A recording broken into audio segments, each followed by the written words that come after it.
We've actually seen quite a few interesting innovations in tennis lately. Wilson Trinity tennis balls, see that, Beckett? the Clash, VT Advantix dampening products, and more. But none of these innovations truly represent paradigm shifts in tennis equipment. The last major overhaul we saw in tennis were polyester strings, a technology that first debuted in the 90s and were notoriously called cheater strings by some of the game's greats. As the technology advanced, the strings gained popularity, becoming fully mainstream by 2010. Since then, things have stayed relatively stagnant, in stark contrast to the constant racket innovation that took place throughout the 80s and 90s. But why is that? Well, tennis players are notoriously resistant to change. We like routine, we like our regular hitting partner, we like getting used to our home court. We like to see our favorite champions dominate over and over. We have our favorite tennis balls, our favorite strings, our favorite rackets. We like our equipment to stay predictable, controllable, and consistent. And yet, in our search for familiarity, perhaps we are missing out on innovation. It feels like with every racket release, we are honing in on the most average tennis racket. With the 85 and 90 square inch rackets of the 90s now extinct. Warning, the following is a dramatic reenactment depicting harm to Wilson K Factor 61 Tornado, which may cause distress in some audiences. Viewers' discretion is advised.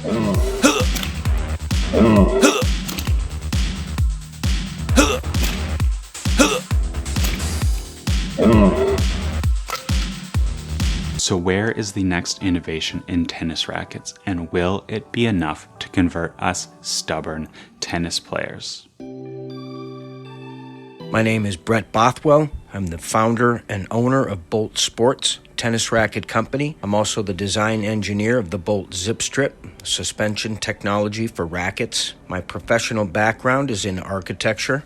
I have a degree in architecture and have worked in the field for over 30 years. I've played tennis most of my life since I was 8 years old, and I have taught professionally for over 25 years as a member of the USPTA. The founder of Bolt Advance, the inventor of the most innovative tennis racket that I've ever tried, thinks that the next step in tennis rackets evolution is suspension. The power levels on these Bolt rackets are leagues beyond anything that I've ever tried. You get crazy sensations of both power and spin, whether you're the one using the Bolt or if you're the one playing against a Bolt. The difference between a normal racket and a Bolt racket is staggering. At the first hit, things feel nearly alien. It's a lot more noticeable than the difference between, say, Trinity balls and regular pressurized balls, and it's certainly more impactful than the addition of VT Advantix dampening products. My journey to Bolt began over 25 years ago.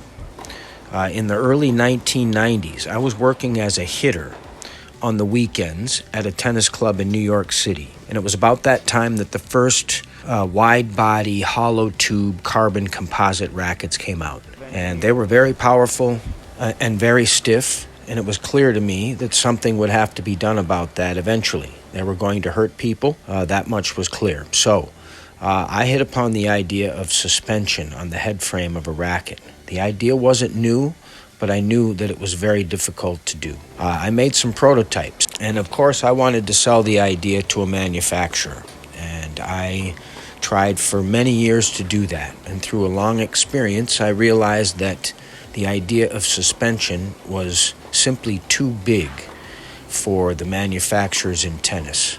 At some point I realized that the only way that this was likely to get done was if I did it myself. So I set about to learn how to make rackets and went to the factories, and through a process of a number of years, I founded Bolt, and here we are today. My name is Brett. I'm the designer of the Bolt rackets. This, without a doubt, the most innovative tennis products that I've ever tried are these Bolt tennis rackets. To make sure that I wasn't tripping balls, I put these bolts in the hands of other players to see what they felt. So you just hit with the Bolt 100. How do you feel? Right off the bats, I would say the feel is pretty amazing. Feels like every shot is pretty powerful, and it feels very soft, almost like a trampoline-like feel to it. What did you think about the Bolt? I feel like it's very stable, but I feel like I had to smash every single ball, so I got tired. Okay, Jake, what do you think of the new Bolt? It has a place. Action. So, Jake, what do you think of the new Bolt? I actually quite liked it, actually. I don't know if it was because I was playing with my my T-Fight that was weighted up to a 370 swing weight, but it was quite nice on the forehand side. The comfort aspect was actually, yeah, it was really decent. It does what it says it's supposed to do. Since it wasn't just me that felt the significant increase in power, I felt we needed an explanation. Bolt rackets get their power from two places, really.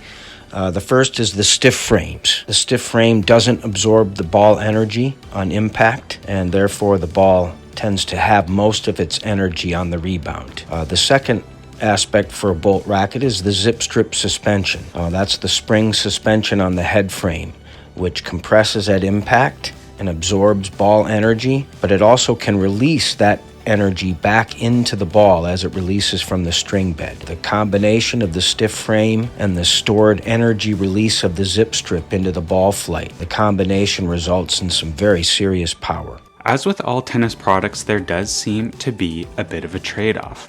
While power and spin are there, we noticed inconsistencies with the Bolt. Control issues? Lots. Feel issues? So far so good. Only thing I'd say is probably I can't really tell where the ball is, but on every single shot it still has depth. So I can feel that it, even though I'm going for a finesse shot, it actually goes further than I want it to be, which is probably a little bit of a con. Only way you could control was by hitting big? Only way to get control was by hitting huge. Fastest forehand ever. Right there. That's true. I kind of found that it was the feel was a little muddy, and I couldn't really locate my shots that well with it, but It feels like it gives you a little help sometimes, right? It definitely gives you a little bit of help. Yeah. You'll find yourself a little bit shocked by how much comes out. Yeah, you'll be shocked by the Bolt. Would you use it again? yeah, I'd use it again. I'd Yeah. use it again on a sunny day when I need a little extra top spin to kick up. I'd use it again. A huge reason for these inconsistencies is the break-in period with the zip strips. The zip strips are the foundation of the Bolt suspension mechanism. They are strips of graphite that house the grommets, and they flex as the ball impacts the string bed, leading to the compression of the zip strip followed by a rebounding action. These zip strips need about 1 to 2 hours of breaking in to soften up and start flexing more consistently. After the break-in period, I noticed significantly improved control and consistency off the string bed. I was able to hit every shot with a full swing, completely confident in the regular response of the Bolt and the zip strips. So once the racket is fully broken in, what does the Bolt actually feel like? To be honest, I was incredibly skeptical going into this review. I first learned about the Bolt from a viewer who commented back in summer asking for our opinion on the Bolt tennis rackets. When I first saw the website, honestly, I was pretty suspicious. No actual photos on the shop pages, only 3D renders. We reached out to every email address they had on the website, and most of them came back as deactivated. More red flags. Eventually, we received a reply from one of the emails, directly from the founder, Brett himself. He offered his phone number so we could have a quick chat. I called him, voiced my concerns about the brand's image online. I think Brett understands those concerns better than anyone, but with a full-time job as an architect during the week, he only has so much time during the day. Brett said he'd already seen our YouTube videos and he would be happy to send over a couple rackets to demo. All he asked for was a fair review. TennCom never took any money from Bolt for this production, nor were our opinions influenced by outside agents.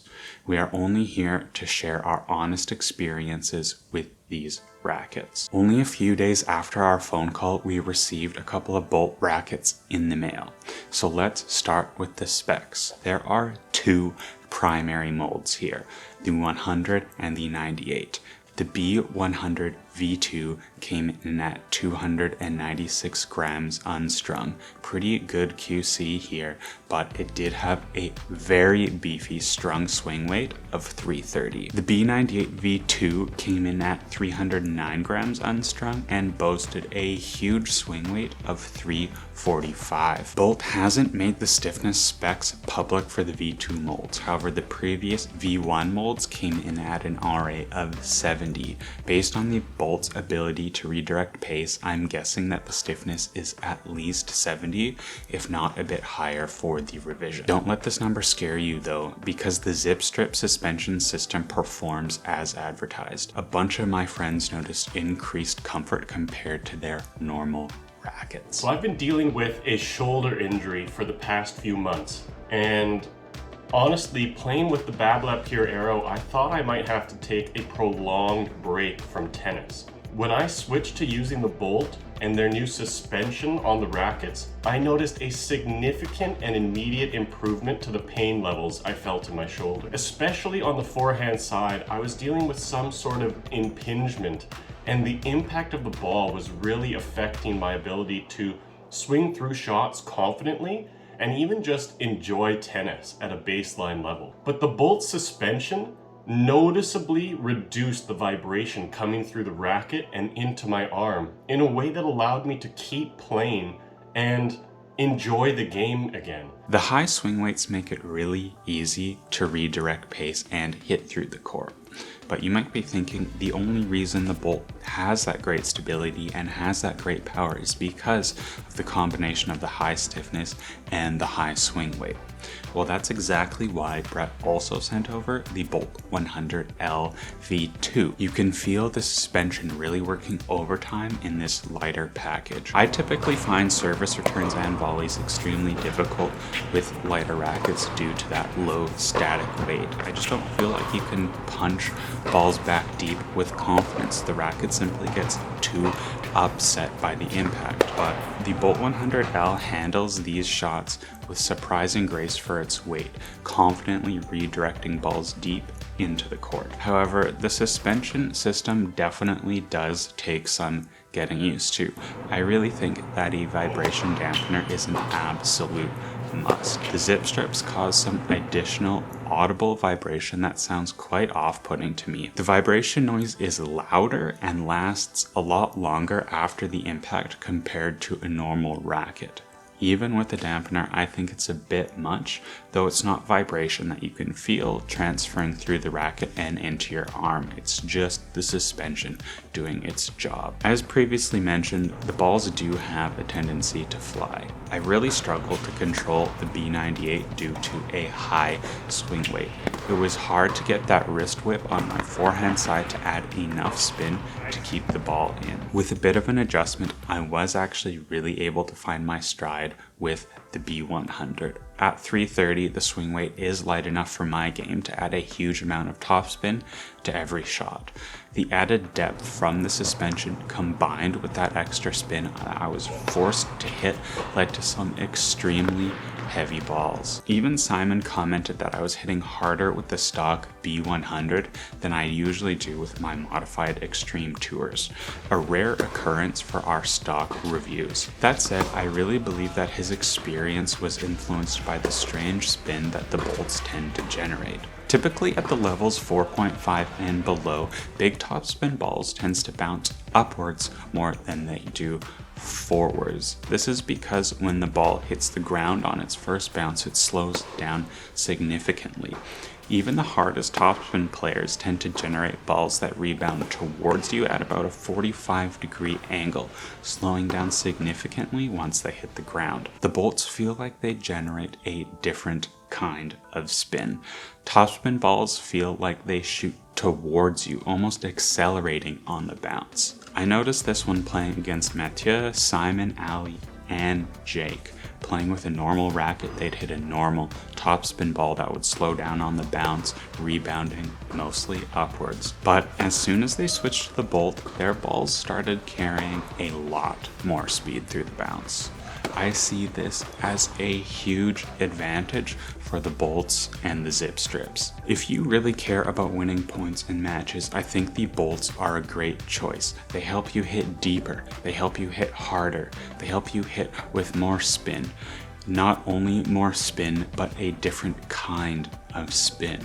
A kind of spin that surely your opponents are not used to receiving. I think the bolts offer something truly unique in a marketplace full of identical products. There's simply nothing quite like playing with the zip strips. While they aren't perfect, the feel can be weird and vague, the string bed can be unpredictable and launchy at times, but the playing experience of these bolts is simply too unique to ignore. Honestly, no tennis product has ignited my curiosity the way that these Bolt tennis rackets have. I'm extremely curious to see how this technology develops. So I asked Brett what he thinks about the future of Bolt and suspension in tennis. I truly believe suspension is the future of rackets. There are a number of great ways that it can be done, and I'm eager actually for all of the racket companies to jump into this new frontier. I hope players will recognize the significance of what we've done for the racket. I like that we're the pioneer, and I expect that we're going to be here for a very long time. Thanks so much for watching. Thanks to Brett for the unparalleled engineering support he gave us over the last couple of months. And thanks to my friends, Ali, Mathieu, Jake, and Simon for the assistance with the production of this video. Stay tuned as I'll be customizing the shit out of the Bolt 100L to see if I can get it to work for my game.